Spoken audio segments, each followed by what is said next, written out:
Matapos ang intel-driven operation, arestado ang isang top 1 regional most wanted person na may kasong rape sa mga operatiba ng Bulacan PNP. Patroluman Mildred Tawagon, ibalita mo.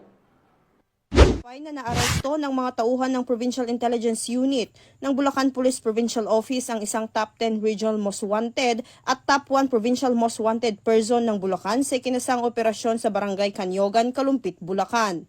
Ayon kay Police Lieutenant Colonel Russell Dennis Iriburiano, hepe ng PIU, ang naaresto ay nakilalang si alias Roldan. Ang pagkakadakip ay resulta ng masusing intelligence-driven manhunt operation na isinagawa ng kanilang tracker team katuwang ang mga tauhan ng Bulacan First Provincial Mobile Force Company at Kalumpit Municipal Police Station. Ang operasyon ay isinagawa sa bisa ng warrant of arrest na inilabas ni Honorable Maria Zinaida Bernadette Tamayo Minjola, presiding judge ng Regional Trial Court Malolos City, para sa kasong rape na walang inirekomendang piyansa.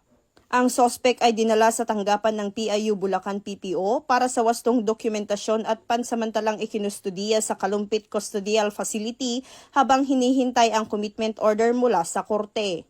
Binigyang diin naman ni Police Colonel Angel L. Garciliano, Provincial Director ng Bulacan Police Provincial Office, na sa kabila ng paggunita ng undas, patuloy pa rin ang Bulacan PNP sa pagpapatupad ng mga operasyon laban sa mga wanted persons upang mapanatiling mapayapa at ligtas ang buong lalawigan.